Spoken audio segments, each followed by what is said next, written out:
এটা কোনো ফ্যামিলির কাজ হইতে পারে? ফাইনালি আপনাদের ইনোসেন্ট আপার মুখোশ খুইলা গেল, সবার সামনে ক্লিয়ার হয়ে গেছে যে সে কোন টাইপের মেয়ে। সে বেটার সাথে চুদলিং পং কইরা আইসা এখন আবার মিথিলারে বলতেছে লেসবিয়ান। মানলাম মিথিলার কেউ নাই, বেচারি এতিম, একটু না হয় পাল্টা চলে। হ্যাঁ, আমাদের ধর্মের দিক থেকে মিথিলা যেভাবে চলে সেইটা একটা গুরুতর অপরাধ, কিন্তু সোশ্যাল মিডিয়ায় কে আছে বলেন যে ধোয়া তুলসী পাতা? এই আখি মেয়েটা হইল ব্লিকের সিম্প্যাথি নিয়ে সে অনেক দূর এগিয়ে গিয়েছিল, মনে করছিল তার আসল সত্যি কথা কেউ জানতে পারবে না। বাপ্পির সাথে দিয়া কি একটা কাণ্ড করছে, মানে যারই দেখে তারই পাইতে দেয়। মানুষ রে বাবা, ওইটা তো বড় বিষয় না। আবার যে মাইয়ারা সবকিছু জানে আর হোগায় আঙ্গুল দেওয়া কি তোর ঠিক হয়েছে? কুরকুরানি থামান, নাহলে আমার কিন্তু খারাপ কিছু হইব। আমার কাছে কিন্তু লিংক আপ আছে, ঠিক মতো জায়গা মতো বাসটা দিছে তো।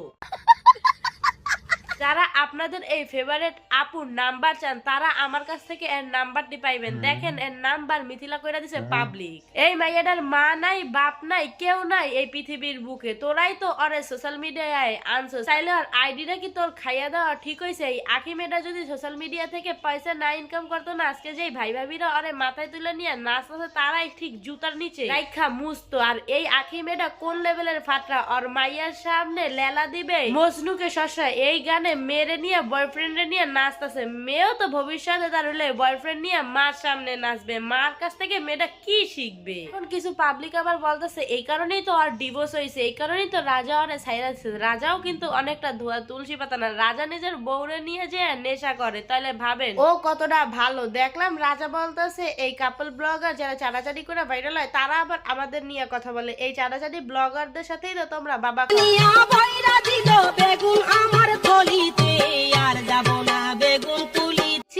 কি পরিমাণের জঘন্যই আখি, ওরে দেখলে তো এখন আমার বমি পাইতেছে। জানি না আপনাদের সিম্প্যাথি এত ঠুনকো কেন, যারে তারে দিয়া বসেন। মানে পাবলিকের মাথায় মনে হয় গুছারা কিছুই নেই, নইলে একমতো পাবলিক রে আবার বিশ্বাস করে কিভাবে?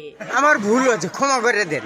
মিথিলার মেয়েটার কারণ নাই দেখেই ও এমন উৎসর্গে গেছে। ওরে মারছে, অপমান করছে সোশ্যাল মিডিয়ায়, যেভাবে ইচ্ছা সেইভাবেই ওরে অত্যাচার করছে মানসিক এবং শারীরিক। আসলে এই মিথিলা মেয়েটা অন্যায় করলেও ও কিন্তু ইনোসেন্ট। ওরে দেখলেই বোঝা যায় ও একটা ভদ্র ফ্যামিলির মেয়ে, হয়তো বা ঠিকঠাক শাসন পায় নাই, বাবা মা কেউ নাই, শাসন করবে কে? এই কারণে এরকম উচ্ছন্নে গেছে। অ্যাটলিস্ট আখির বাপ মার মতো না। এইটা কি কোনো কথা?